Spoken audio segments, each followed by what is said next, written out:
All right. Sorry I didn't get to introduce myself properly. Thanks for coming on. I appreciate it. Oh, you're welcome.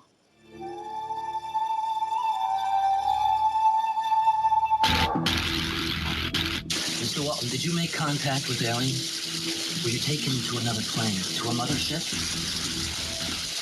How did they communicate with? Can you tell me what they look like? Can you tell me how many of them there were? Were you given food? But the teachers are alive. They're not books. They are the very living essences of nature itself. What a strange person. Unbelievably powerful supercomputer that's running our reality, and we don't have a clue as to how to operate it. So when maybe you or somebody else creates an AGI system, and you get to ask her one question, what would that question be? Just outside the simulation.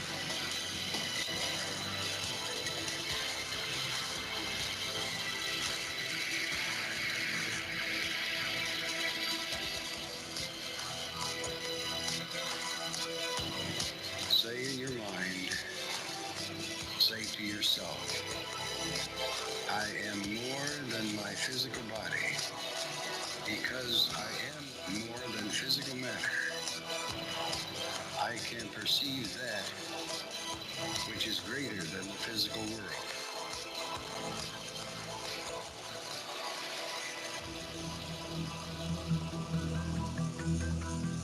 Do not know all the answers to the questions about reality.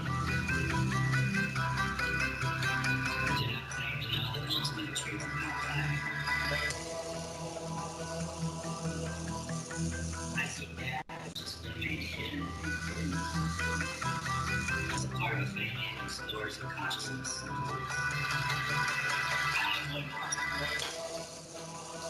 This is your last chance. After this, there is no turning back.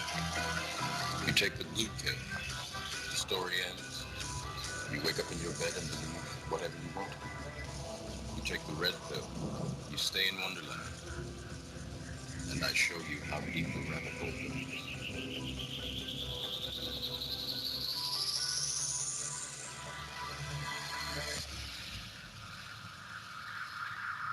Welcome to Lighting the Void.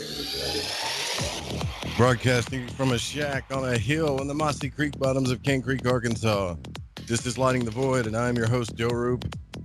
Thank you for joining us tonight on this Wednesday, June the 3rd, as we head into the strawberry full moon. The chaoses and the energies and the riots are still going on right now. I'm asking everybody, hang tight, stay safe, and thank you for listening to us wherever you're listening from across the World Wide Web. I want to thank our sponsors tonight at GetTheTea.com, AncientLifeOil.com, and Metaphorical Archaeology for supporting the network. You can support the show by joining our membership page and get some cool stuff. Big shout out to Casey for buying a bunch of cool stuff from our store here just recently. Yeah, so you can support this broadcast. That we're here 5 nights a week, 9 p.m. Pacific to 11. And after that, the Secret Teachings with Ryan Gable comes on too. So I hope everybody's surviving riots wherever you are. I mean, I think a lot of us believe that it's not going to happen in our city or whatever, but I can tell you, like, it's crazy because I live way out in the woods, and I literally, a guy up the road got beat to death yesterday, the day before yesterday. There's cops everywhere here too. So, it's not hard to see. If you're into astrology, you can go look at it and just see how many people are just giving into this energy. And then other than that, it's not much to talk about, except for our guest tonight who's with us. Also want to give a shout out to UFO Seekers, UFOseekers.com. That's where the real UFO field investigation is. Jarrod Murphy's here with us tonight, and he's a self-experimenter and field researcher of ancient technologies and lost history. He's had traveled the world searching for evidence of advanced ancestors and high technology. And tonight we're going to talk about his book, which is really cool. It's all about aliens, right? But who are the aliens? So the title of the book is It's Not Aliens, Worse, It's Us, Discovering Our History. And it looks like it's published from friends of ours at Paranoia. Thanks for coming on the broadcast, Jarrod. I really appreciate it. Oh, you're welcome.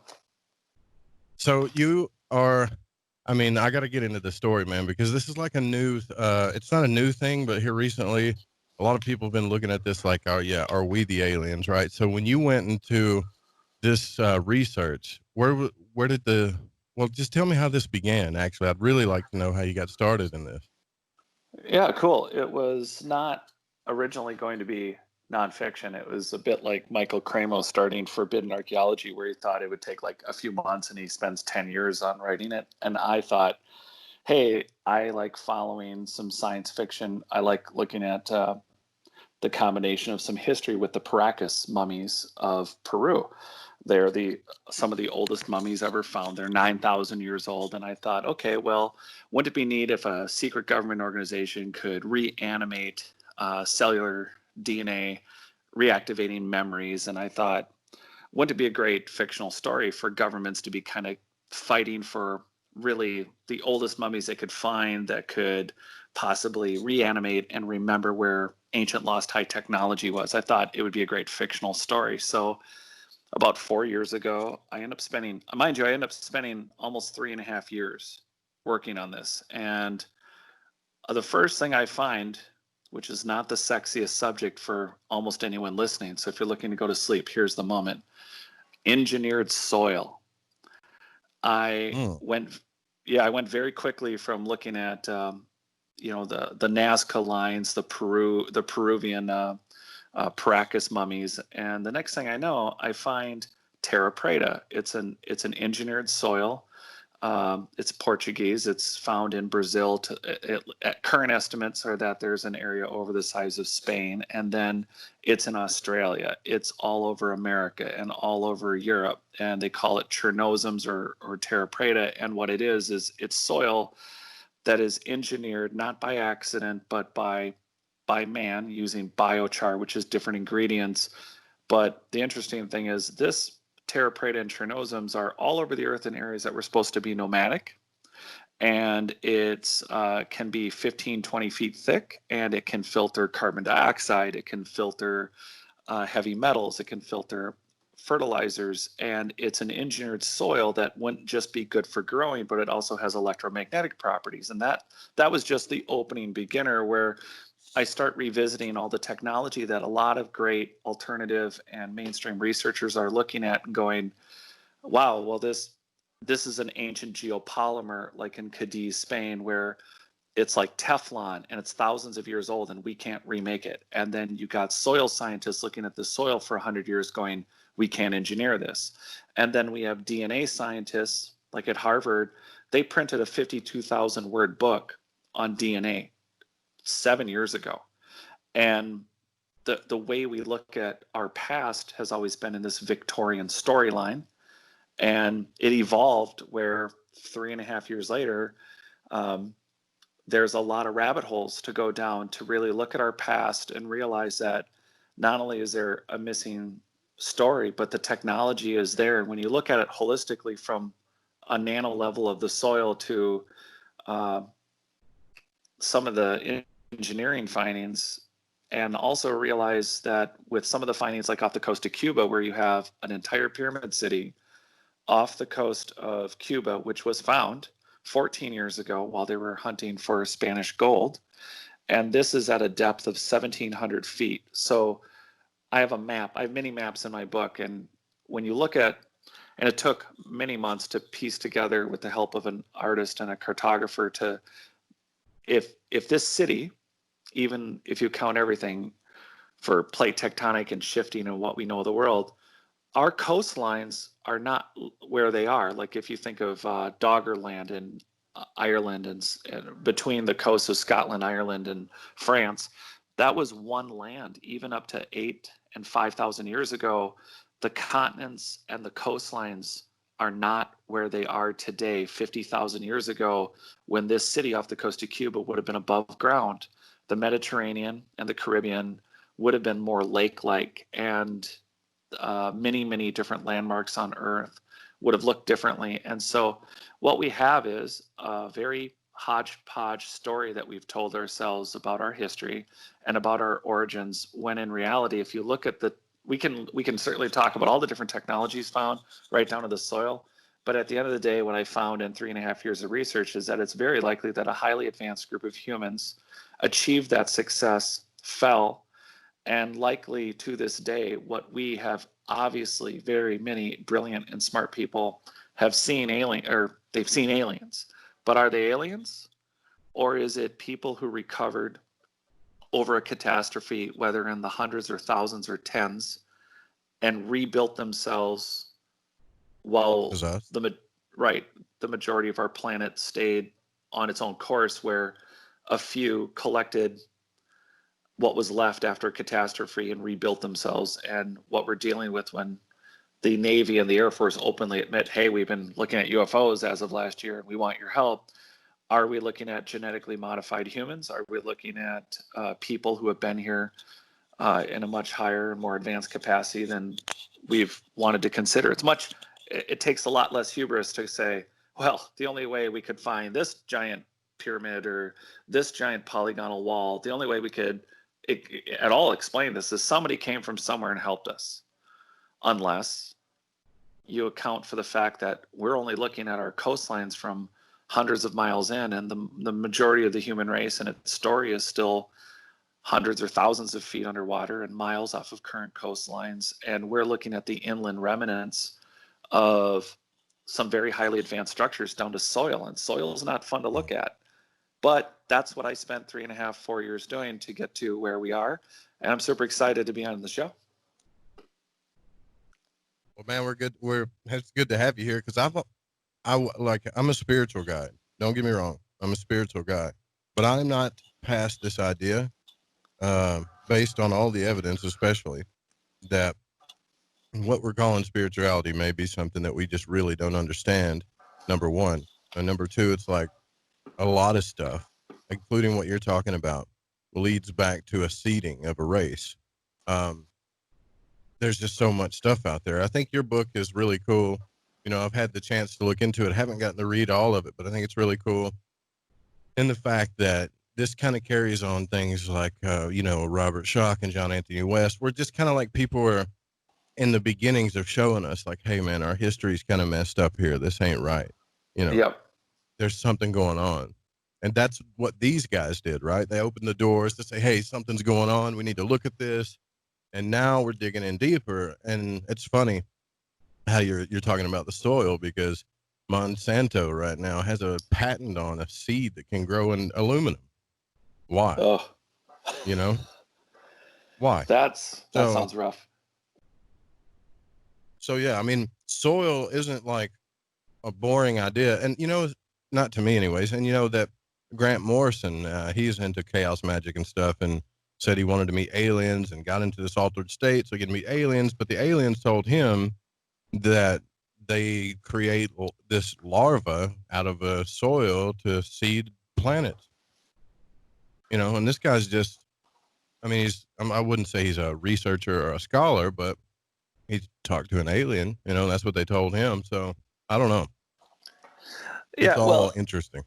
It is. It's difficult to think that it's if you take each piece independently, it's hard. You grew up. I got excited about history when I was young. Who doesn't want to be Indiana? I thought I wanted to be Indiana Jones. I want to find the golden monkey and the. Hell yeah. And, I don't care about giant stone pillars and Stonehenge and pieces of rock. To me, that was the most boring, not thrilling Raiders of the Lost Ark thing. I don't want to figure that out. That just wasn't it. And then your heart starts to jump when you look at the level of construction. Because I've done historical remodeling. I've done that for over 20 years. And so for me, it's one thing to look at a structure, whether it's large or a single family home or maybe one of these, big fancy mansions up on Summit Avenue where there's been 100 years of remodeling. And so the story that's told, not just in what you see, it's what's been repaired and how it's been done. So when I look at ruins and when I look at structures, and I've worked with structural engineers and architects, and I've been doing this for such a long time that it's impossible to look at some of these structures and say, this is not built because someone felt good or bad about a chief, or they really cared about a star alignment they could see when they were looking up at the sky. That's something that,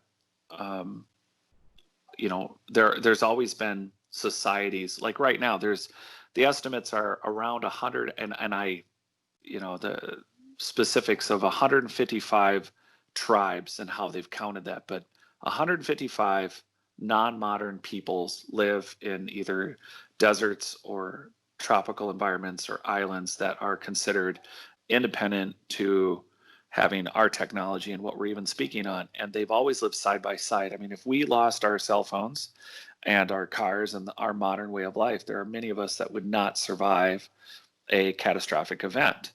However, there are quite a few that already know how to do anything and everything, from the simple plants and things around them that are actually very complex medicinally, or to live without a house in the suburbs.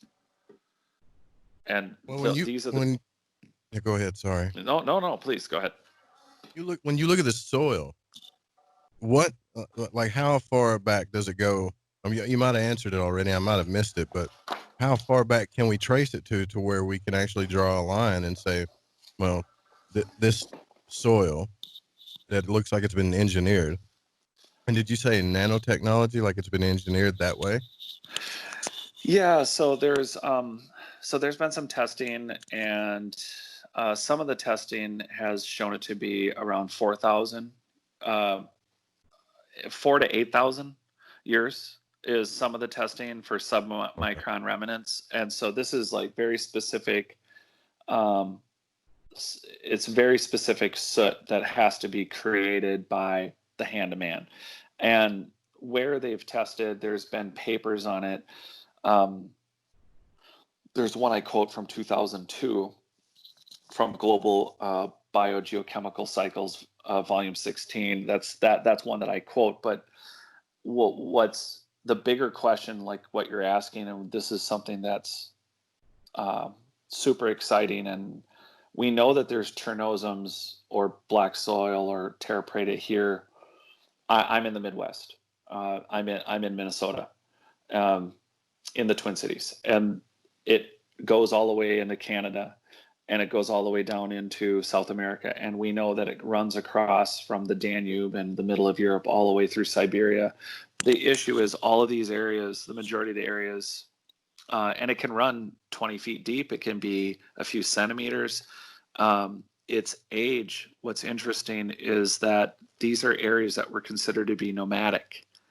And you have eraser marks on our globe, which are the North Africa, for instance. It was, now latest research is showing that the lakes and rivers were there even 5,000 years ago. So where's all the black soil? So we have two parts to this. One is the question of how old are some of these biochars, and there's different. So they're using electroscopy. They're using different kind of electron. There's various different ways to measure and to identify it and to break down an age. But some of them are young. 4,000 to 8,000 years is really young. And some of it, based on its thickness and where it started, we also have to consider that if this is one of my gauge points, is the city that's underwater off of Cuba. And I have a picture of it in the book, but you can find it on the internet, look for Cuban Pyramid City. And this is a city that could not have been above ground, above water, less than 50,000 years ago. So if it ends up being that this city has the same polygonal construction components as some of the things like the Great Pyramid and at Tiahuanaco and Ollantaytambo and everywhere that everyone talks about, from South America to Egypt, about complex giant megalithic blocks that connect together and stop earthquakes and stop frequencies and vibrations or enhance those, then the engineered soil could be corresponding with the same advanced builders that are making, like I mentioned, the Cadiz, Spain, old inland. There was a bay where they found a wall, and it's ancient construction, it's ancient concrete. They don't have an age on it.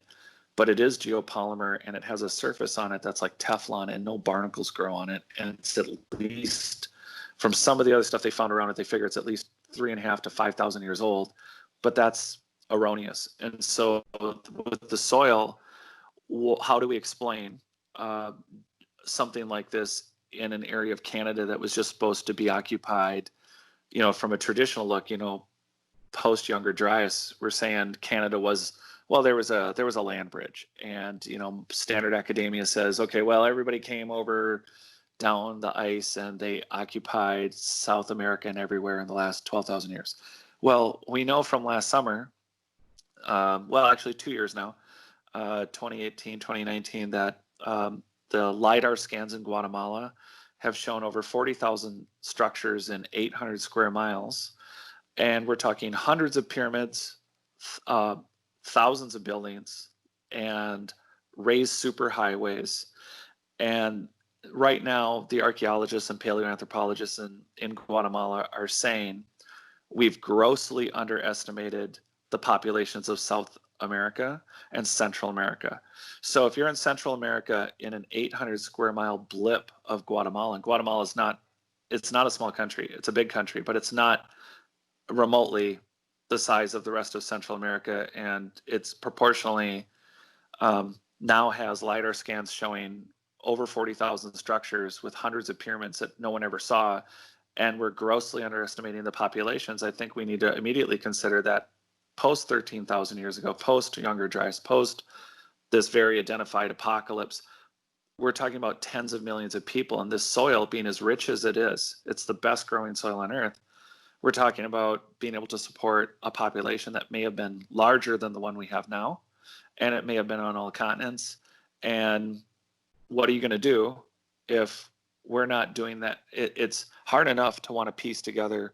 I mean, kudos to the archaeologist that spends 20 years putting a vase back together. From every culture matters. Every chapter of human history is sacred and amazing and incredible. But if you spend 20 years putting a vase back together in the entrance to ancient Disney World, but you never excavate Disney World, isn't that kind of a tragedy?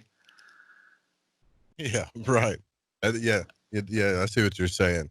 So from our audience out there, basically what you're saying, and in your book, you also talk about, hey, look, step back, look at the earth. I mean, understand how the jet streams work and all this stuff works, and see, is this really a natural process, or does it look like it's been engineered totally, Right. Well, and it comes down to trees and everything too. Yeah. Yeah. So what are we trying to find here is we're trying to find our origins, and every person I talk to, they talk about Atlantis, they talk about Lemuria, they talk about these places, right? Yeah. Where I'm healthily skeptical about it. I'm not saying I don't believe it. Even Robert Schoch brought it up on this show once, so. Oh, he did. Yeah, but it's he was really hesitant about that. He's like, I don't want to, feed this idea that this is 100% true or anything. But the notion of these, this place, you talk about this in your book too. What is it called? Pangea, where all the continents are together, right? Yeah, there's the idea. I think some people think that's Atlantis or something, or that's our ancient history, or this crazy sacred spiritual utopia that used to exist until the Great Deluge happened, and then we just spawned from, I don't know, monkeys or something. Even John Anthony West was like, look, evolution, right, that works, but evolution via natural selection, he wasn't so sure about. But every time somebody takes a dive into looking at these things and trying to get the common sense stuff out about it, they get ridiculed for it. And I just hope that we find the answers. And I'm kind of hopeful now, because you're talking about soil here. If we could study the soil, that's really going to help us out, I think, and really see a lot more.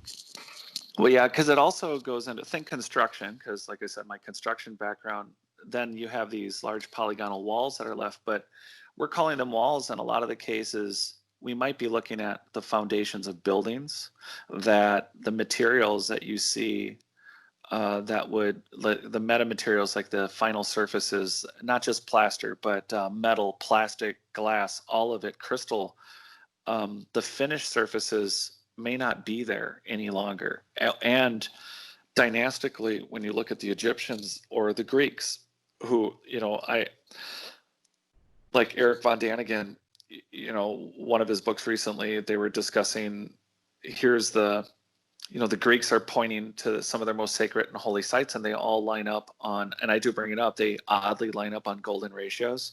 And the Greek Air Force noticed it when it came to flight patterns and gas. But at the same time, the Greeks acknowledged and said, the gods built this. The Aztecs said it. The gods built this to the conquistadors. Saying it's always not credited to them. The Egyptians said, they're talking to Herodotus, and they said, hey, look, we're really old. Here's a list. Here's a king's list. And we had 36,000 years of kings. But you Greeks are old. You're young now, but you are very old, and you've come from a great people. And so people use all these references to come up. I want to answer your thing quick about the Atlantis. And what it is there's an idea, and I think it's stuck in our modern memory. It's part of our DNA. It's part of there's some things we've been just recently learning about our DNA and our abilities to remember. And it's passed down, like a traumatic event can be passed down.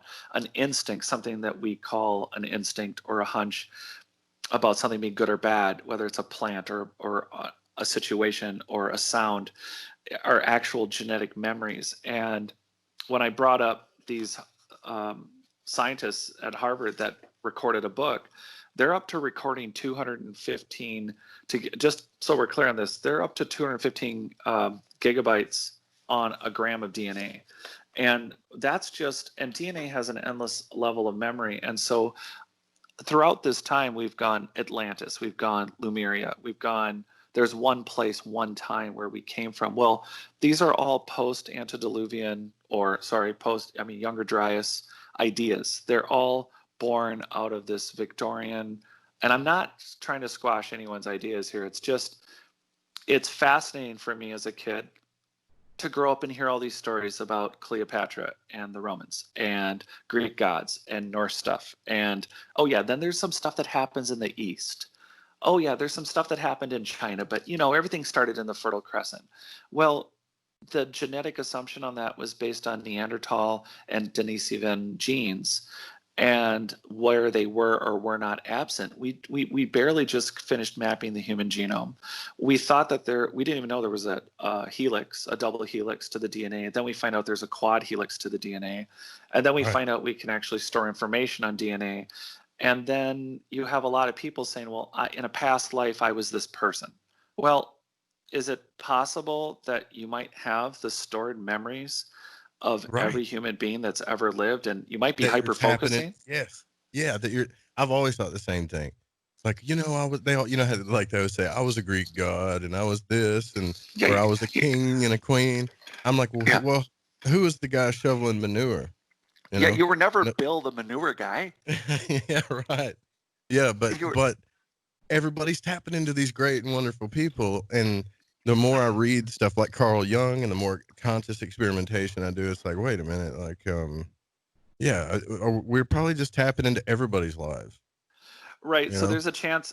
So there's one digression could be, we could talk about, is there collective human consciousness? Is there a chance that every human is possibly a genetic backup to everyone? Is there a way to maybe regenerate them or to tap into a conscious memory?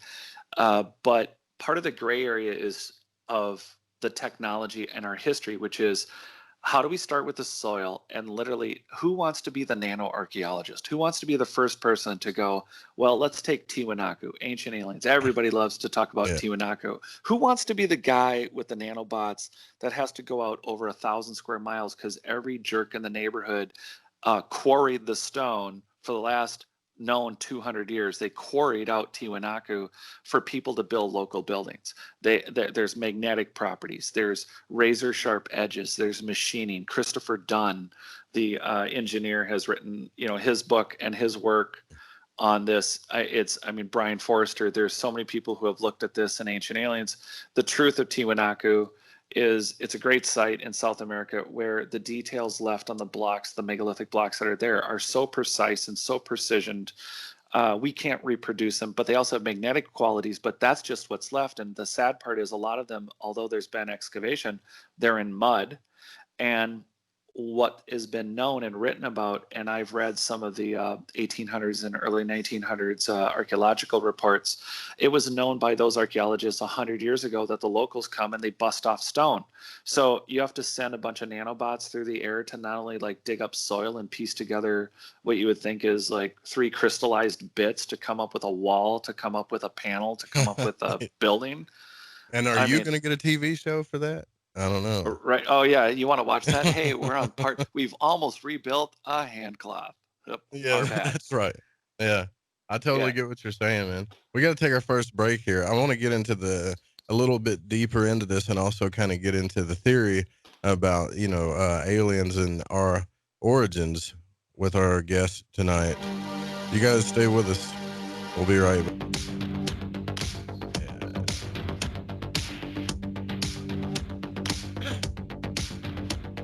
All right, welcome back to Lighting the Void. Tonight, our guest is talking about an alien theory that I think we all need to kind of really look into. We need to really stop like going along with the narrative, even I have to say this, even with ancient aliens. Jarrod Murphy's here tonight. We're talking about his book, It's Not Aliens, Worse, It's Us, Discovering Our Lost History.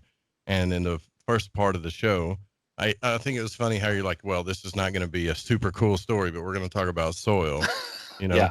And, but that is an interesting fact to look at, because if you can trace nanotech and you can trace a lot of things in soil, obviously, but what I want to launch off here is the idea that I really need to understand, because I'm still kind of getting into your book, and as your book goes along, you're kind of slowly releasing this theory, right? So this theory is that, and help me understand this, is that it's possible that aliens survived something, that what we call aliens, and they reestablished this place, so to speak. Is that what you're getting at? Well, what I'm more that the human race itself achieved a much higher level of science, health, technology, genetics, that the human race that was pre-Younger Dryas and much older, based on the soil, based on underwater cities, based on the technology of what we're finding, that they would have easily had the capability to manipulate, change, control, and shape, not only terraform the planet, but themselves into genetically whatever was needed in order to have a functioning planet, basically to tune like a violin. And that this human race, through cataclysm and or through infighting, fell and likely survived, and they rebuilt, because we are seeing through many different experiences around the world that exemplify exceptions to military UFOs, which are a real thing, but actual UFOs, that there's a better chance that these are our ancient human ancestors who have continued to pick up the technologies prior Younger Dryas and have continued to either develop on their own quietly, just like we live alongside 150 tribes around the planet that they're still in the woods, they're still wearing close to nothing, and we leave them alone, that we are basically that to them, that they are either intentionally or unintentionally. I mean, we could spend a whole conversation discussing why is it that ancient advanced humans don't interact with us, or when they do, why do they look like they have big giant black eyes with why is the most common alien interaction a little white translucent and or white gray with big eyes? Well, maybe it's because they see infrared wave frequency and technology. We can get into why are all the ancient ruins that we're finding that are the most advanced all seem to be based on frequency and wave technology, just like this soil. The soil has electromagnetic properties. Even Eric, I had the opportunity to meet Eric von Daniken a couple times, and one of the times that we talked, he was discussing the the electromagnetic properties of a soil test he did in Nazca. The giant lines, everyone gets fascinated by the birds and the animals that's graffiti. That's like, and again, it's belongs to a group of we're all so lucky to be human and alive and to have lived.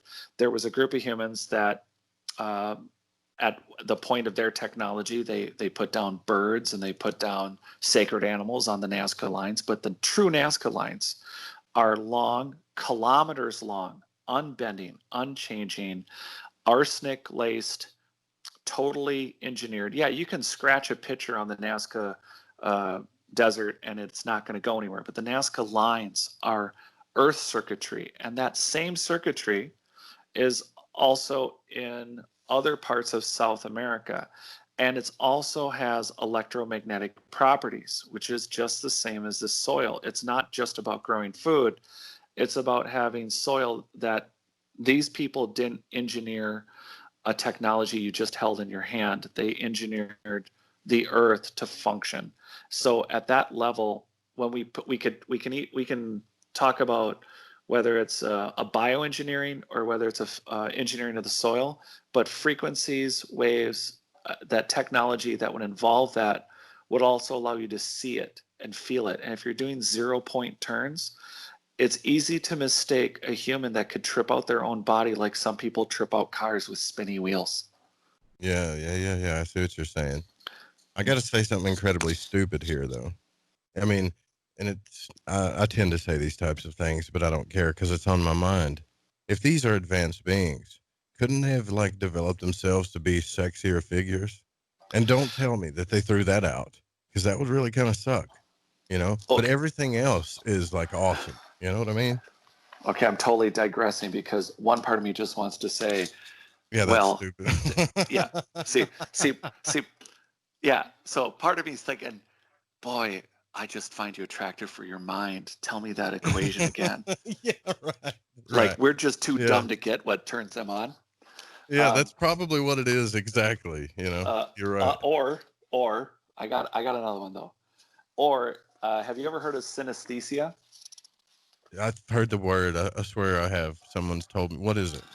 Okay, here's a general I'm going to read the boring. I'm going to read a general definition. Synesthesia is a phenomenon where one sensory or cognitive pathway automatically, involuntarily connects to a secondary or cognitive pathway. So, for instance, sometimes you could, in chromesthesia, sound converts to color, and one might hear a musical instrument and see a colored geometric shape, while somebody else might hear the same instrument and think it sounds like a particular color. Other synesthetes, they think sound, they have photoism, they can sense, they can be mixed with frequencies and visualizations. And so this is going somewhere interesting when you talk about sexy and when you talk about powers and why people often regress and they think that they were like, they always think they're Cleopatra or Antony, but they don't think that they're Bill the poop cleaner. Right, yeah. Right. So there's another one. Synesthetes with chromesthesia, for instance, can trigger fireworks shapes, and they see colors like a kaleidoscope, and they fade with the sound, and then they can see brightness, colors, smells, like sounds, colors, and shapes can be mixed. And for instance, spatial sequence synesthesia allows synthelites to see physical spaces closer or farther, depending on the number. And they tend to have incredible memories and details of locations, dates, space.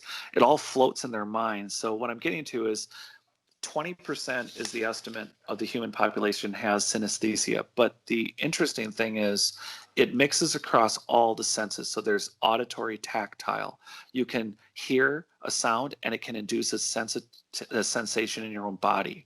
One, you could specifically have a word, and I talk about all this in my book, but the idea is you could hear one specific word and feel a touch in a part of the body. Can you imagine sitting in what you're calling a Greek amphitheater, where they always, you know, they'll have you they'll have people spread out and sit, and they'll crumple a dollar bill and they'll say, can you just believe how good the acoustics are here? It's so interesting how they were able to produce this. And then can you imagine seeing a play and being able to feel, hear, and touch everything the actor was doing. Yeah, that would be awesome. But and then sense it, the smells, the sound, all of it working together. Interesting thing about evolution, it's a theory, right?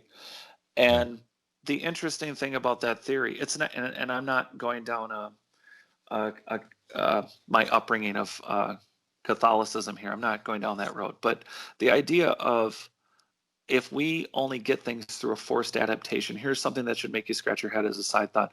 If we're using 10 to 14%, whatever the estimates are, of our consciousness, why is it that we have a brain that would have only become what it has if it wasn't for a forced adaptation?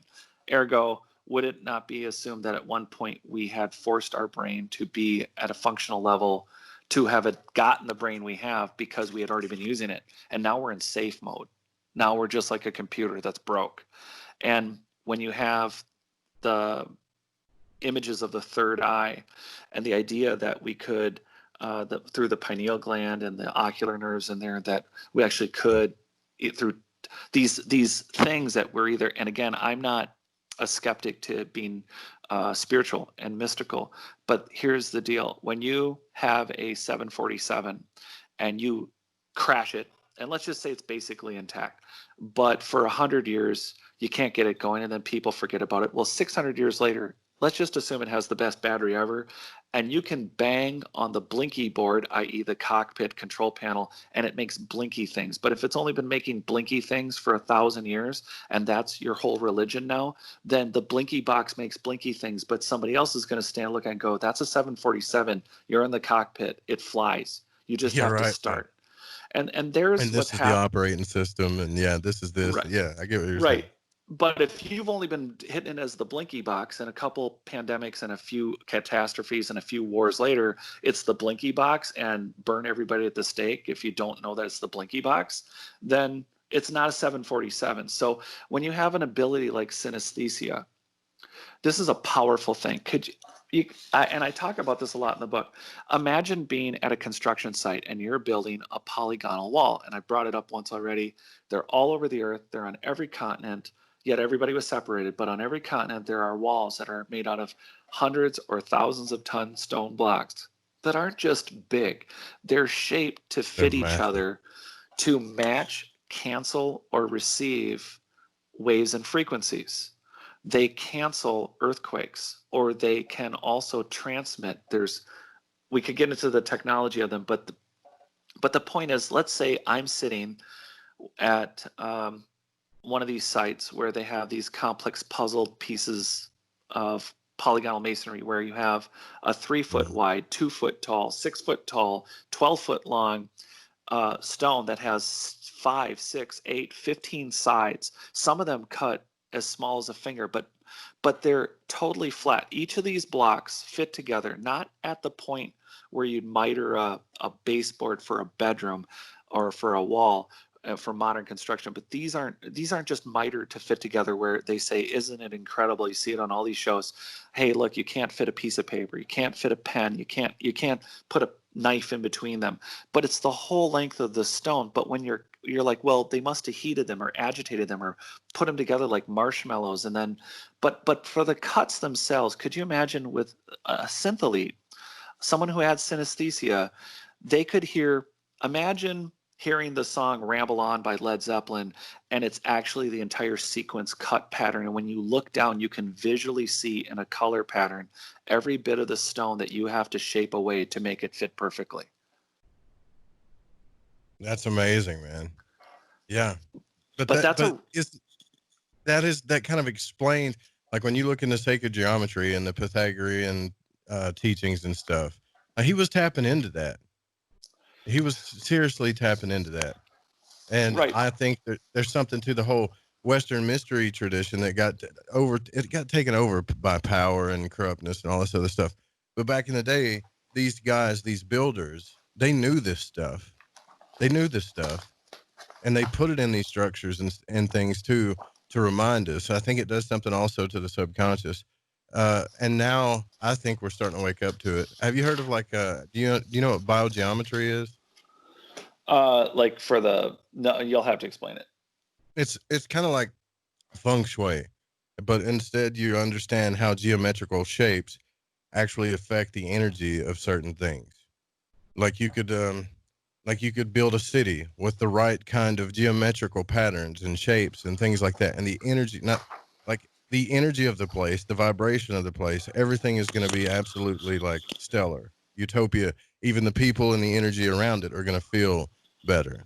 But Yeah, no, that's a fact. That's I yeah, write a lot of I write a lot about this. I didn't call it that. It's seismic metamaterial is an actual science of not that the concept here isn't, but as I'm working out and finishing the book, there's scientists in 2019, and it's barely been reported on. And it's a paper called "The Role of Nanophonics in the Birth of Seismic Megastructures." And what this is the study of how do you seismically mute, not well, either a single structure or an entire cityscape.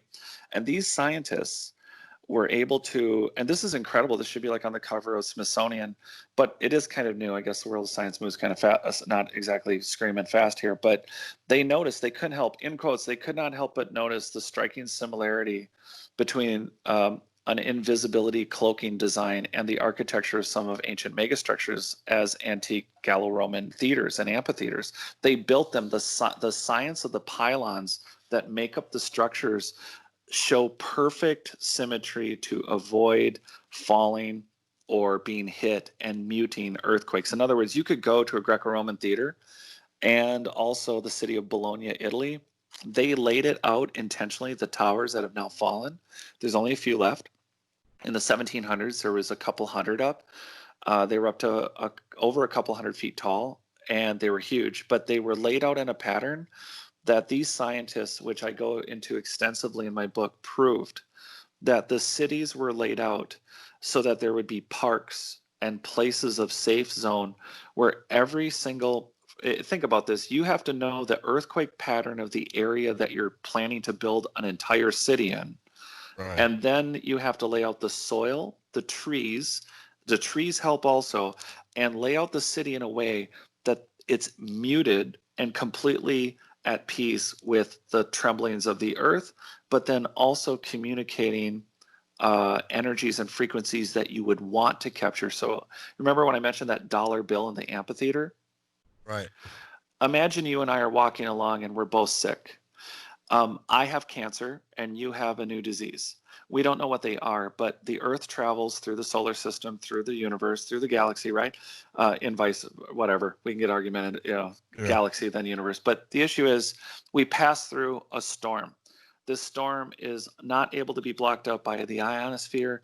And despite having a worldwide gridded system of energy machines creating the right frequencies and patterns, it vibrates each of our cellular structures differently. And I end up irritated and slightly sociopathic for an hour, and you end up with a disease, or I have cancer, like I said, and we both walk into the amphitheater, and not only do we watch a great play, but the prescription and remedy is the right sound and frequency. The same work that Anthony Holland did.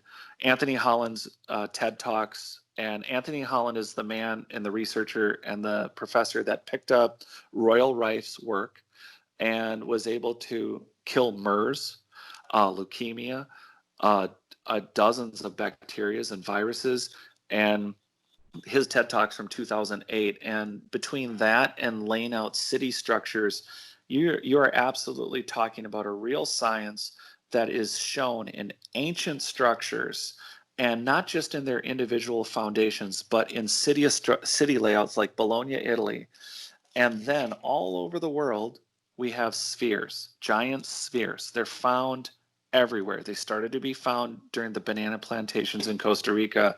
And those spheres were like, well, they and some of them were hollow, because throughout the years, whether it's in Bosnia or China or Russia, in the Arctic Circle, or even these spheres, David Childress from Ancient Aliens and dozens of successful books. I mean, Childress gets joked at all the time about stone balls, and he's the one who raised my eyebrow on him. And the reality is, these scientists right now in this paper in 2019 identified that if you had stone spheres of various shapes and sizes, and in Bosnia, they found one that's 64 tons.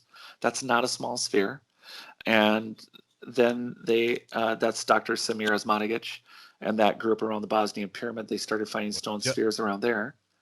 Just the shapes of the stones set off a certain frequency, right? Or they mute them. They mute them, or they enhance them, or they cancel them, and they create.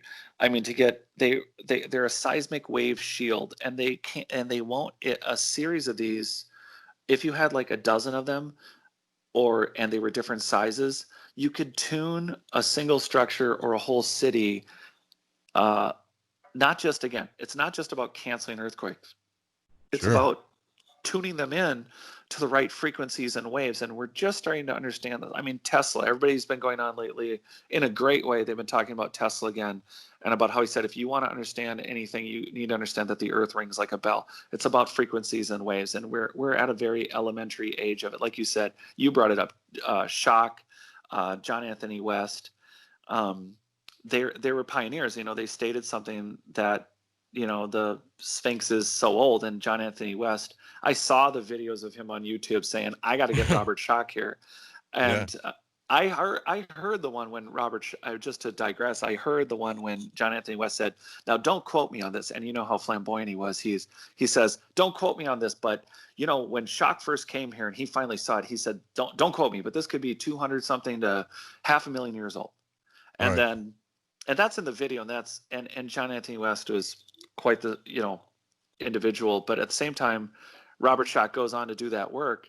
And you have all this agreeing literature now and peer review that shows that the Sphinx in that area is thousands of years older. And so each piece of this technology, whether it's wave and frequency energy that has to do with not only repairing an individual human cell and you and I, as we are introduced to things that are not part of this, like maybe way more engineered world, I think it scares people to think that we were that advanced, because we really are broken when the normal tree size for thousands of years was a sequoia, or like the great redwoods like Hyperion, that's 379 feet tall and 60 feet wide. And that used to be every forest from California to Siberia.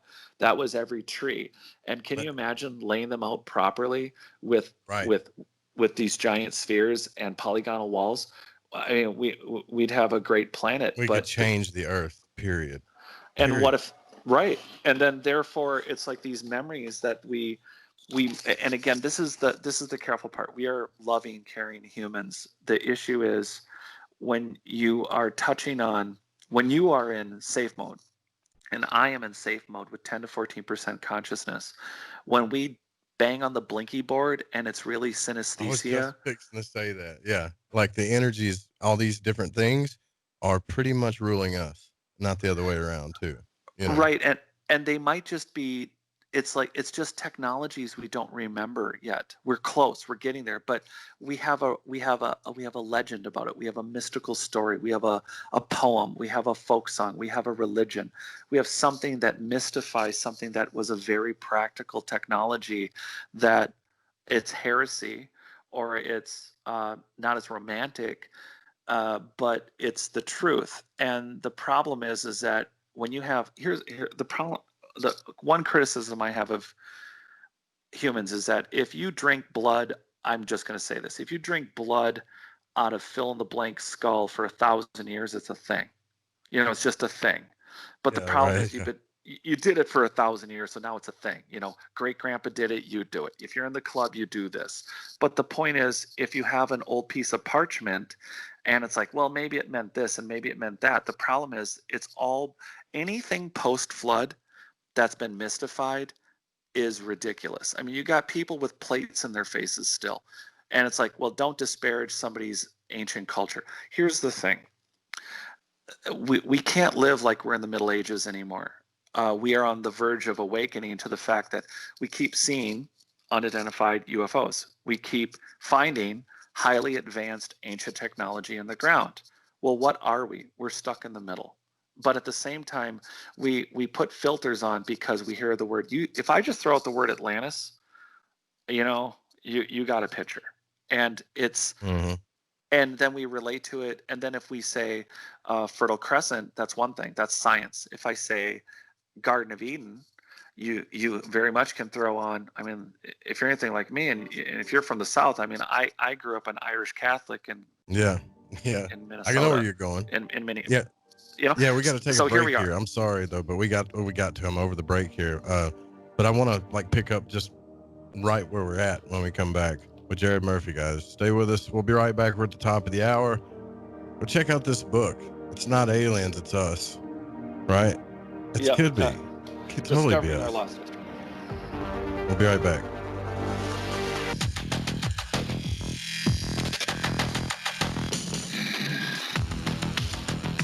Welcome back to Lighting the Void. All right, tonight our guest Jarrod Murphy. We're talking about his book, which is a pretty cool book. I can't wait to get all the way through this book. Actually, it's published by our buddies at Paranoia Publishing. Got to give a big shout out to Olav and Ron Patton because we love them. Obviously, who doesn't love them? But it's not the name of the book. You could type it in too. So it's not aliens, worse. It's us discovering our lost history. And so we haven't even really, gone into. We're starting to get into some of the frequency stuff, some of the stuff that you're talking about. Now, you called this. Did you call this quantum cymatics? Is that what you called this? Overall, I'm calling it cymatic polygonal construction, and whether it's a wall or whether it's a seismic like a resonator, like a sphere, it's. I'm just calling it. I'm taking Hans Jenny's research of cymatics, and in my book, I'm calling it cymatic polygonal science or cymatic polygonal construction, and it involves whether it's underground or above ground, and the subject matter of it from a bio standpoint, I didn't specifically label, but I address it from Anthony Holland to Hans Jenny's work in cymatics. And, and again, Anthony Holland picked up Royal Rice's work, so I touch on Royal Rice so people can understand some of the history, because he had success with some very high, strong frequencies to kill cancer and other diseases. And Anthony Holland picked it up in a university setting and was doing it in 2008. And there's continued work, yet there's no, as far as I know, there's no press, there's no further information, but this is not some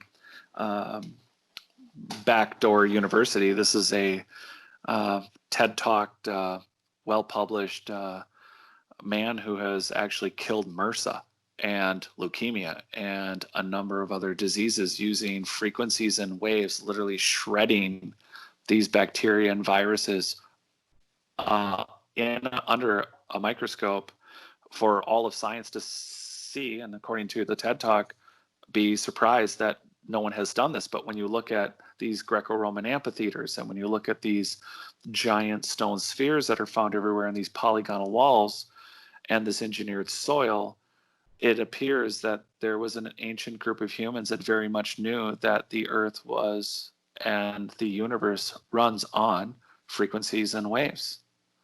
And here we are with, like you were pointing out earlier on the break, there's whether it's Wi-Fi and turning your home into, I was not sure that we should turn our homes into a giant microwave, but there was apparently something wrong with having if you're building a new home, it's easy to add a Cat5 line to a wall and say, well, I want a hard connection here. But there was a convenience factor. People like to be quick and they like convenience. Why have a gas station on one side of the road when you can have a gas station on both sides of the road? And they can be just as big. But, it takes too much time to go across the street. So if you have Wi-Fi, why not make it faster? And then we end up with this 5G, and we end up with, again, you're talking about high intense waves, potentially messing with the human body. And I know that there's some serious research and papers out there about this not being a technology that we should be personally exposed to, but it goes back to, I think, as far as I'm concerned, taking one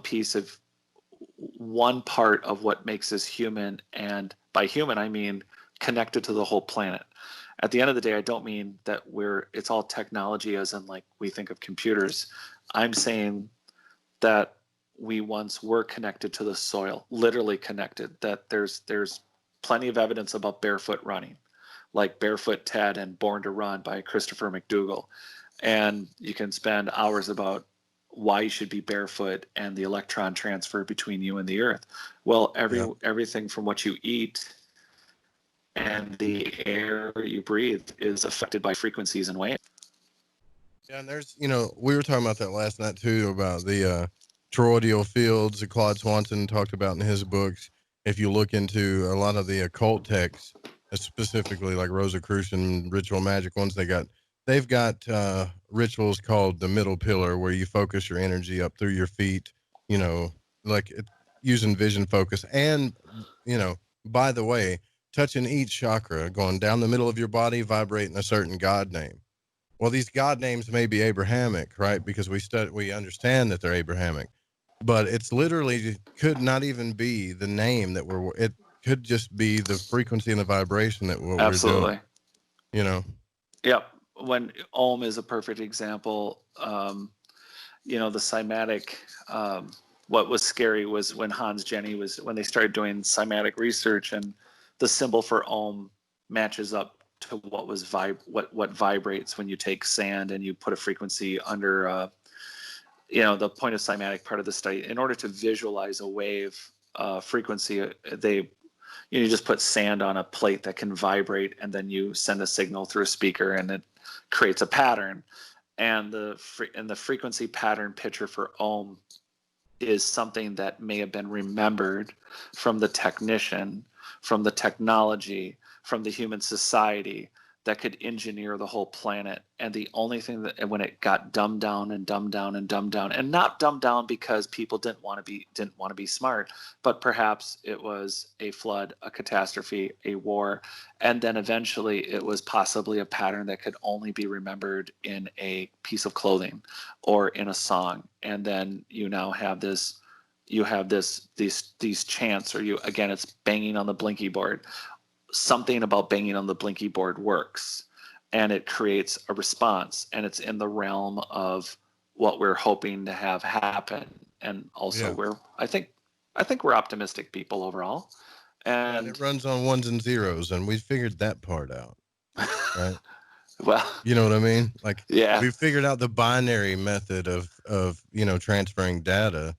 That's all we really need. There can't be any more complex or more safe versions of it. It's ones and zeros, and all we just need to do is turn up the volume. I feel like we could be in like when you put a piece of meat in a microwave and you hit 1 minute, even when the microwave is going off, right? Even when it's going off, it still has pauses between not pushing in the radiation, if you really listen to it, and then it'll just bog down, the power will bog down. Then it pushes in the radiation, right? And then if you put it on defrost, it's really slow. Well, I think we're on defrost. We're getting close to defrost. That's what I think. Yeah, that's a good analogy. That's about right. Maybe low defrost, but still, we don't need to be doing that. And these guys are running the show. These scientists, we've replaced the popes and the priests and all of these philosophers with scientists who like to shoot up rockets, make weapons, and screw with frequencies that I don't think they know the first thing about frequency and energy. I think they do, but that's wrong. I shouldn't say that, because they do. But we're just touching the tip of the iceberg here with what you're talking about, where you can just build structures in a certain geometrical way, and it just levels the field, Yeah, and part of it is the organics that are gone. So on one point would be is just the structures themselves. They weren't just we see the remnants of structures that have been reoccupied and readapted to use over the last few thousand years. And they've also been repaired from the day they were built, there was repair work.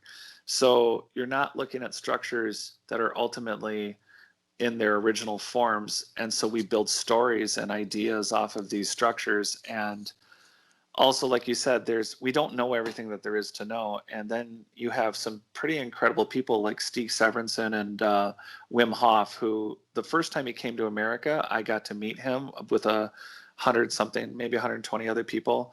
I was able to go meet Wim Hof, who is the first person proven by science to have control of his autonomic nervous system. And what that means is that whole chakra thing. And, you know, have you ever met Wim Hof? Is hilarious.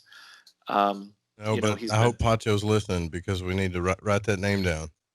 Wim Hof is from the Netherlands, and he had studied Eastern mysticisms and, you know, and Hindi, a lot of the different yoga techniques. And he had searched a lot of different things, a lot of different forms. And he holds 26 world records. I know a couple of them have been broken by Stig, who's also from the Netherlands. And he's the guy who sat comfortably with the Guinness Book of World Records. Stig did, not Wim, but Stig sat on one breath for 22 minutes. And although that's impressive, Damn. yeah, so Wim Hof combines a breathing technique with an exercise, and instead of you talking about clouds and your feelings and floating away and doing this mystical Eastern Tibetan, kind of like Tibetan Tomo is this most similar, where you have the monks that sit in 20 below zero and they have a frozen blanket on their back and they heat themselves and they sit in a meditative state. They heat the blanket, they dry it from a frozen state. And Wim Hof has run 26, he's run entire marathons at 20 below zero, barefoot and in shorts. He's climbed Mount Everest just in shorts. And the issue is, well, he can control his temperature. That's neat. But it's not just that, it's his inflammatory response. And he's been going around the world and sharing this. And there are these systems, and this is the perfect example. Now, this is Wim, and I'm paraphrasing. I'm not speaking for him, but I'm paraphrasing. And he would say, he's standing there in front of us. And I had done some basic research. I had a friend who introduced me, but here I am at this conference. I did not know his background. And he said, there are these monks sitting in temples for 3,000 years. He goes, you want a effing prayer? I'll give you one. He slaps his hands together, rattles something off in Hindu, and says, his quote, you know, and he doesn't acronym it, but he says, effing demystify. He goes, stop mystifying. You can do this. Your kids can do this. We can all do this. We forgot that we can do this. We can all do this. And he was injected with a dead form, specifically of E. coli, and he was able to show through blood work in a hospital university setting, there are many documentaries on this, that he controlled his inflammatory response, which is medically impossible. And what drug company wants you to control your inflammatory response? And I do talk about this in the book. I do talk about Wim and Stig and Anthony Holland and the Tree Whisperer, you know, the Secret Life of Trees. But about Wim, he then repeated that same study with 14 other researchers. And this was a few years ago, where they all were injected with this dead strain of this bacteria should have made them violently ill or sick. And they all meditated through in 3 hours. He took a man up Mount Kilimanjaro with no climatization. They took blood samples and they climatized on the climb. He did the same thing in heat. He controlled his temperature in heat. And it's not just temperature, cold and hot.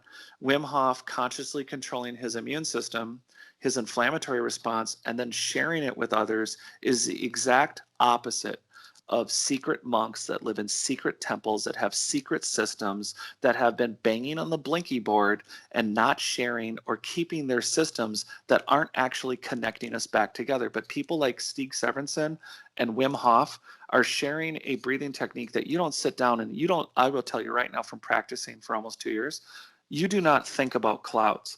If you use the breathing technique that Wim Hof teaches, you will sense things in your entire body immediately in ways that will be unique or similar to just about everyone who does it. And it is incredible. This is not a mental exercise. This isn't where you're going to have peaceful thoughts. Yes, you will become There's a lot of medical benefits that have been shown.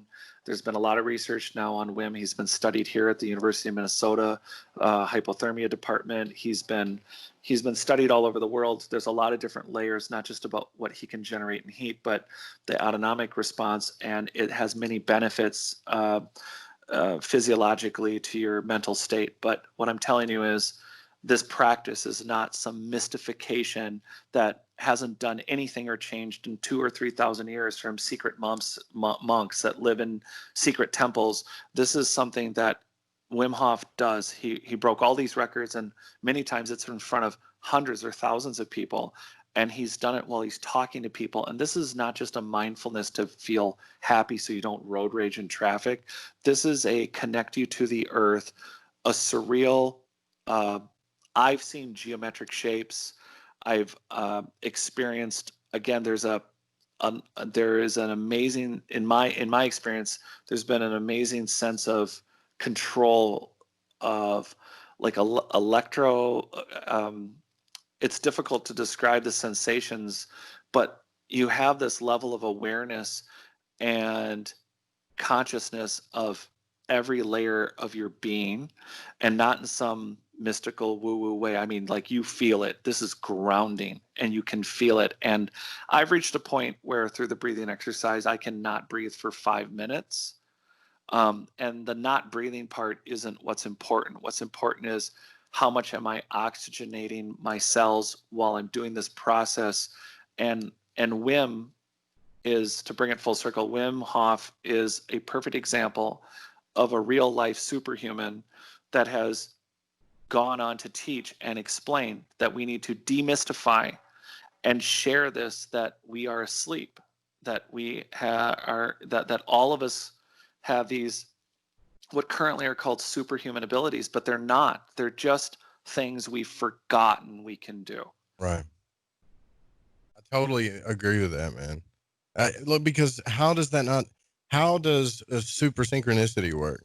Where you can't prove synchronicity in your life, and yet it happens over and over and over and over again. Yeah. You can't prove things that you're manifesting or your thoughts when I swear, I don't know how many times in my life, especially when I'm like in the zone, that I will be humming a song in my head and walk into a room, not hearing the radio, and that song is on playing or something. That's wild, isn't it? Yeah, it's crazy. So we're tapping into all this stuff, and we're calling it magic. Yet magicians use what? They trace geometrical shapes. They use sounds, colors, sense, and vibration and emotion. That's why, I really am into this idea that we are these types of antennas that we haven't learned to either project with or sync up with certain energies. Like when you were talking about yoga earlier. Well, people like Aleister Crowley and others just kind of surpassed the basics and went to like the raw stuff where you can just hold your body in certain shapes, and all of a sudden you're tapped into a frequency. That's what it is. Like, it's like, well, on my chakras, I can feel this, that. Well, you're tapped into a frequency, and then you hold your body in another shape. And that's because there's this, I guess, the relevancy of the earth and what's going on and everything compared to you. That's the whole idea of it. And it's opening up these, what you're talking about, like the helix or the quadra helixes and stuff inside you. And they call it Kundalini, and they call it this and that, but we don't really know what it is yet, I don't think. No, I mean, Johnny Chang, to go east, in this conversation, the reality is that, there was a bunch of documentaries about Johnny Chang, and they're looking at Qigong, and they're looking at directing electrical impulses and energies through the human body. And how can you have a guy that looks like he's actually activating, that he's actually, it appears that he's shocking people and he's actually curing them from diseases. And then it's like, well, that was amazing. In the 90s, people went, oh, that's cool.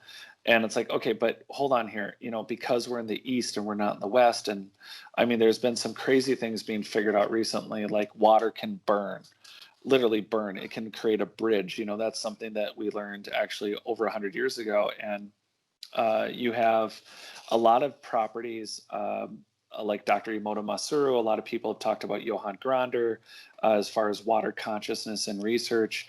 and we're understanding a little more about organisms like funguses and bacteria, and also how the plants and trees are actually connected and talk and sound. And but we tend to separate the East and the West. And the East and the West tends to be like, okay, well, there was some things that happened in the East, but really everything relevant happened in the Fertile Crescent, and that's the end of the day. And that can't be true. Right. And especially if we're as old, that means that we have a segment, you have this Qigong master, Johnny Chang, who's starting paper on fire. And, when they're doing this, the documentary, I think it was called Ring of Fire. I wrote about it. And then the documentary came out in 1988, and he's doing what he's calling bioenergy. And Johnny Chang is showing that he is like, people are getting zapped right on camera. They're like, "Ow, that hurts." He's literally directing current. And again, this is the part where we bang on the keyboard again. He's doing a practice that is a few thousand years old. They made him get completely naked, by the way, to make sure he didn't have any like devices on him and stuff too. Oh, almost he was completely naked. Yeah, well, they really, I think they did a really good documentary about him. And what's interesting though is I went a little deeper on it, and this is gonna sound. The truth is stranger than. This is. I know. I can't believe I'm gonna say this, but it's basically they were able to take a look at it. There was papers that they looked into that basically this is possibly cold nuclear fusion. Between forces driving, the sodium potassium transfer in the cell is in a constant state of cold nuclear fusion. So this is a serious scientific researchers and papers that are basically saying that, and this is in the Journal of Cellular Physiology, the effects of biphasic and monophasic electrical stimulation on mitochondrial dynamics. I mean, so that's a lot of blah, blah, blah, which is really serious. But what I'm getting to, which means we have like a massive potential to like energize universes inside of a human body almost compared to what's that going on. and direct energy at the most like, so when you snap a finger and you think Merlin the magician, the reality is you just know how to sing a song and mix these three atoms together because you want a flower, or you want to cure something, or you want to send a message. Or the reality is that if you have the ability to control the nuclear cold fusion of the mitochondrial cellular structure, well, we could geek out about that for a few hours. But the truth is that there's papers showing that this is possible. And here's the thing. This is another indicator. Scientists to this day do not understand. We don't understand the intricacies ultimately of the human body. I have a friend who's had a son that went through a traumatic brain injury and had the opportunity to fortunately work with some of the best neurosurgeons in the world. And they'll hold up their pinky and they said to her, "We know this much about the human brain." And this is one of the best neurosurgeons in the world. And it's the pinky, they're pointing to their pinky. And so when you start talking nuclear cold fusion and conscious control of your immune system, and there are scientific papers and literally human beings you can watch on YouTube. Wim Hof is an easy one to look up. There's lots of documentaries about him. It's super inspiring. You can learn how to do it in 15 minutes, and you will never do a normal meditation again. Once you learn how to do Wim Hof, in 15 minutes, you'll experience more, I'm pretty certain, than anything you've ever done when it comes to meditate. It's incredible because it's one thing to do the breathing, but it's another thing to do unfortunately, it involves being cold. You have to take ice cold showers. Well, I left that part out. I'm down to try it, man. Like, I'm down to try it for sure. We got to take our last break here. Look, you guys, if you want to call in, you can. Now's the time. If you want to ask any questions to our guests, 1-800-588-0335. We'll be right back. More Lighting the Void coming up. Stay with us. All right, welcome back to Lighting the Void. I just went and took a cold shower. No, I'm just playing. Our guest tonight, That's the only thing that scared me before the break. When you're talking, like, yeah, man, I'm totally down to do this. Let's go do this. And then you're like, yeah, but you got to get in some cold water. And I'm thinking, Jarrod Murphy, our guest tonight's with us. I don't want to like have to drink or get in cold water. I don't want to do that at all. Just being honest with you. But if it's going to connect me to society, then it's totally worth it. No, just start with the breathing technique and then do the cold. But there's a whole system to work your way into it. 30 seconds, a minute, then 5, then 10. Before you know it, you'll be calling me from a mountain spring. Dipped in. Yeah. 30 yeah, degrees. We got those here. We got those here for sure. Oh shoot, something just fell. All right, anyway, so like I'm just destroying the studio here, by the way, because I'm excited about this. So let's kind of like get into the end game of this. Is this really all about changing our archaeology on the earth so that we can change the frequencies of what's going on? Because that to me is like huge. To me, that's like a big thing that we should be talking about. Yes, I think that's exactly. We need to train. I think we need to change archaeology from a search and recovery to a search and rescue. It has to be about the rescue of our current humanity, and because there's so much technology laying in the ground and we could digress about how many modern militaries or governments or gray state already understand or know this, or institutions, possibly very old religious institutions may have some of these technologies or are aware that this is not the highest level of where we've been at. That may have been true in the past, but the truth is now that there's enough people waking up that being able to go into Guatemala or using these seismic metamaterials and looking at this engineered soil and seeing that how we use soil and trees and plants not only could help us with planning whole urban developments against earthquakes, but it could complement and help Anthony Holland's type of work where we're killing viruses. Can you imagine if just you had a 7G tower and its only job was, I'm not feeling well, and if you walk by it, you don't have cancer anymore? Yeah, we need to get to that point.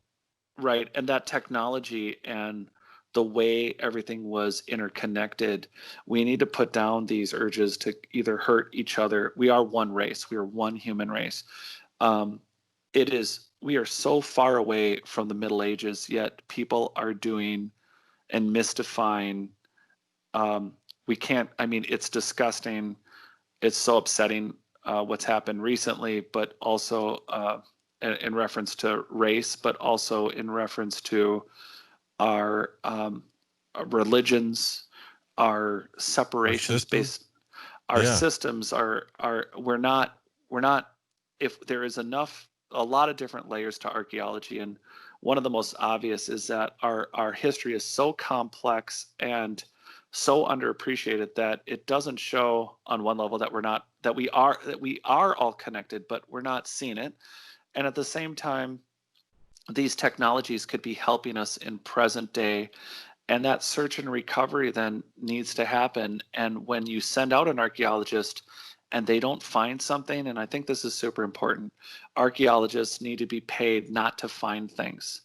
They need to not be chained to academic hubris, and they need to not be chained to, well, if I don't find something, if it doesn't fall into the current paradigm and this is the current accepted theory, which it's terrible that we've really had modern, in quotes, archaeology for just really the last couple hundred years. And there's established theories that have become doctrine. Theories are meant to be built on, and ultimately they'll be broken. My book, like John Anthony West or Schock or Eric von Daniken, all these great people who have done this early research, and Brian Forrest's continued work, and Michael Tellinger, they're all people doing, everyone has seen elements of a past, and we're all simultaneously, I think, optimistically converging on an awareness, like you said, defrost, that this past is our present and it's our future. and it has the ability to save us on many different levels, and that's exciting, I think. Yeah, and all we really got to do, I think, a lot of times is there's so much, like there's so many influences out there. There's so many, I don't know. I mean, but back in the '80s, what influenced us? Like music, TV, maybe, magazines and toys, right? But now we've got just so much just crap coming at us from and I'm just crap's just a word, but everything is coming at us. Data at our fingertips. Like we have to make the time to go inside ourselves again. Like what the Zen masters were trying to do was like make this, try to find this experience where time is eternal, where you can just ring a bell and stay in that frequency forever. Because that's where you start remembering all this stuff. Yeah, as you wake and move throughout your day, even in my design build efforts, they became shaped around, as you move into a home, whether the home is a $200,000 home or $1 million home, it has the same formaldehyde and the same bad chemical off-gassing, products that don't entrain your brain. The lighting, it's not designed around that meditation that life actually is. To be able to wake up and move through a hallway and do your stretches and do your hand balancing, and to be able to move. And what do you smell? Do you need an aloe vera plant, or do you need the essential oil? When you see the lighting, and do you need to hear a real frequency? Does it need to be in the form of water dripping or flowing? Does it need to be in the sound of a bell? Does it need to be a sound of music? And is it digital or is it real analog sound? And how you sleep and breathe and move from the moment you wake up and through the day and through your sleep cycle, how are you living that connection? And it starts with, I don't think we build the way that the ancients built. There's not enough structures left to say it. We'd probably have to save it for another time, but I think absolutely that meditation and your very training not just your mind but your body together requires a different space than a dining room, living room, and kitchen and 3 bedrooms. Man, that is very well said. There is also something to be said about meditation in a dark room. Like I've read tons of studies on this and practice it myself, and usually people they want to light a bunch of candles and get all burn incense, which is fine, but for some reason, this whole thing, we've talked about this on the show quite a bit, but this whole thing about being able to go inside yourself, I don't care if it's if you're practicing lucid dreaming or sleep states or hypnagogic stuff or hypnosis, but I think when we go inside ourselves, we start waking things up. So if you've ever drawn, we have a channel in the Fringe FM chat called Sacred Geometry, right? If you ever focus your energy on drawing a sacred geometrical shape, all kinds of stuff starts waking up to you. Not just the shape, but just, it's crazy what starts awakening inside you. I don't know if you know what I'm talking. I'm sure you kind of do because you talk about archaeology. Oh, well, the Wim Hof, like I said, when you reach when you practice it for a while, in my case, a few weeks in, I got to the point where, unfortunately, I'm going to say the ice cold water, but you continue the breathing technique while you're in the ice cold water. And I do it in the dark, and I do it with my eyes closed. Wow. And I maximum effort. There you go. And I manifested without trying. I had no expectation, but I'm doing the breathing technique. And like I said, you're very connected and present to not only physically where you're at, but every sense, you can feel everything in your body. And I saw bright 3-dimensional black background, but with bright, fiery, orange-red geometric shapes.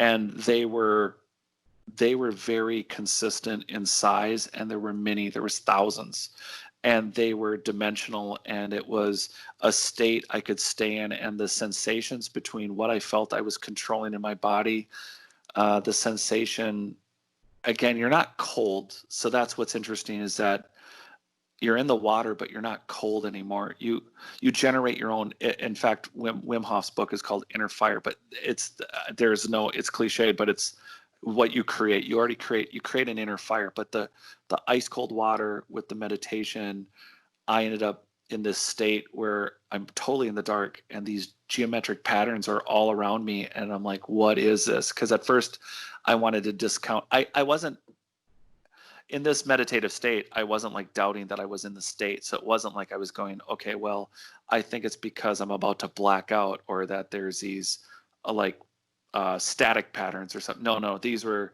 geometric patterns and they were clear as day. I could draw them out for you, and it stayed with me while I continued the meditative breathing and the cold water. It all comes together, completely connecting me. And it was, for me, it was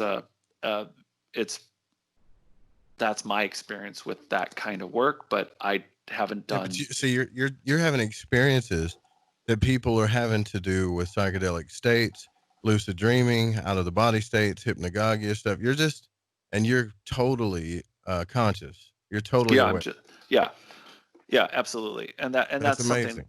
Yeah, well, I think it's important that people hear that they can do this, because I think it's a lot like maybe if you and I said, hey, let's go to the gym and lift 1,000 pounds. And you might say, well, I'm not quite there yet. And I'm like, well, I'm not quite there yet. So let's use steroids. And the problem, so the problem with my personal opinion, it's not that I think that people can't explore their mind and body. Everyone has to be a self-experimenter. Everyone has to figure out what's right for them. But I think that when you jumpstart, sometimes you wreck some internal systems. And okay. I know I have not done it, but I've studied Sylvia Ivanova, the New Earth lady, and I've studied Graham Hancock's extensive ayahuasca trips.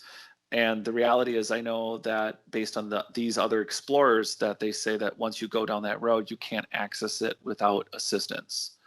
And I don't know if that's true or not, but I do know that if you haven't fully explored all the abilities that, we're in safe mode. So if you explore an ability that Wim or Stieg, and Stieg Severinson's thing is breathology, but again, same studies, same amazing principles, but to go down these roads, I think it's a worthwhile endeavor to not just jump to the 1,000-pound lift, and to do the journey of you grounding your mind and body where it's at and developing from there. Because I actually don't think it's hard. It's hard, but it's not hard the way people think it's going to be hard. They don't need to jump right to the drug-assisted, eggplant of the octopus state, maybe. Yeah, well, I mean, this stuff we talk about all the time. They developed these initiatic systems for a reason, and we've been looking a lot of times. We've been looking for these shortcuts, right? And yeah. people end up getting there are things that get messed up, but then there's these old initiatic systems like no, like understand the polar energies first, then to start understanding the elements, then these higher energies, and then frequencies, and then you kind of build this slowly thing up, like Pythagoras's mystery school. Like you had to wait for years and understand certain things about instruments and things before he even lets you in the door. All right. I'm not saying that's right, true, or whatever, but we tend to think that because a race was, 2,000, 20,000 years old or something or whatever, that their technology is obsolete compared to ours. When a lot of times it could be totally backwards. Like they understand things that we call spiritual now, and it was just technology for them. Well, the Babylonian Plimpton tablet, it's in the first chapters of my book. This is a tablet that describes spherical geometry and right triangles. And it's done in a format of basically a teaching aid from Sumeria. This is trigonometry. It was supposed to be Pythagorean. Well, it ain't. It's, right. I like to, it's throw out big words like ain't. It's, it ain't. It ain't. It's the Babylonian Plimpton tablet. And it literally describes trigonometry, and there's another one in the same. The technology of this table being, again, it's the Pythagorean triples, but here it is. It's only a couple thousand years before him, and again, if it's a tablet it predates the Greeks by 1,000 years for this tablet, and it's you're already seeing the trigonometry that it has a huge advantage over our version of trigonometry. And I talk about it because, again, it's an echo, of a technology that's much, much older. I mean, there's we're talking 3,700 years old and 1,000 years before Pythagoras. And there's another tablet. It has the same thing, and where it's has no interesting name. It's YBC 7289. It's another cuneiform tablet, and it has a 60 as its base with basically it just describes much more accurately using spherical geometry, which would be very useful if you were a frequency and a wave-based society. You would want this kind of science, but we're talking, again, 1,000 to 2,000 years before Pythagoras, and we're talking just 2 tablets, and there are millions of cuneiform tablets that have not been translated. And we also know that Sumer is not the center of the universe. We already know that Göbekli Tepe in Turkey is older by thousands of years. So we already know that the story of humanity as we know it is officially broken with the acknowledgement by mainstream. It's not because of them, but mainstream science has had to acknowledge that Göbekli Tepe is pushing back thousands of years past when we were supposed to be, meandering, because they're going to ignore a whole city off of the coast of Cuba. They haven't been real up to sexy dates on this whole soil thing, and they're not looking at the complexities of all the geopolymers, like the Cadiz Spanish, the wall I mentioned at the beginning. It's basically like Teflon, and there's no barnacles on it. It's thousands of years old, and we don't know how to make it. And there's just so many things that add up to where we are now having this concept that we know we're spiritual. We know we're connected. See, that's the key thing. I think we know that we are loving, we're connective, but we keep trying to reconnect, and we keep getting pieces of it. And to your point, or to your question and point about how important, it's so important for us to get back to our past so that we can actually truly connect with each other and no longer be lonely as a people. Not exactly. Lonely as a couple, but as a people, that we can really, that as we walk down the street, we're really not strangers. We would not hurt each other anymore. This sounds super la-la, but it's not. It's just... No, but it's, if we were, I totally agree with you. Like, if we were totally connected and understood this and felt it, we wouldn't do these things to each other, period. It's 100% true. And like, I know we really got to wrap this up quick. So tonight we're talking about like your book, It's Not Aliens, Worse, It's Us, Discovering Our Lost History. Jarrod, where can people find you on the web? Yeah, so the book's at Amazon, and I'm still working on the audiobook. There will be an audiobook, but I am also at Not Aliens on YouTube. I don't have a ton of videos out yet, but I do have some, and a couple of my time in South Africa. I was doing some exploratory research in January, so I have a couple of videos out, but I'm working on a more extensive video, and again, that's on my YouTube channel at Not Aliens. And you can get a hold of me there. And then from all the, from hopefully this great night, I'll be on your podcast list, and you'll have to just find the book on Amazon. Absolutely. Thank you so much for coming on the show, man. We'll have to do this again. We'll have to have, I'm sure we could have many discussions about many things. So it was really cool having you on the show for the first time. I appreciate you having me on so much. And thank you to your listeners too, for tuning in for this. I really appreciate it. And you guys, all the archives are caught up, so this one will come out quick too. All the links and the show notes will be there. Everything is going to be there. Thank you to my patrons. Thank you to the producer, especially Pacho. Thank you guys at the Fringe FM chat and the Fringe FM team. Please support the station, support the show. Up next is Ryan Gable, The Secret Teachings. We'll be back tomorrow night, same time, same channel, right here on the Fringe FM live. You never know where the discussion's going to go. You're on Lighting the Void. You guys have a good night.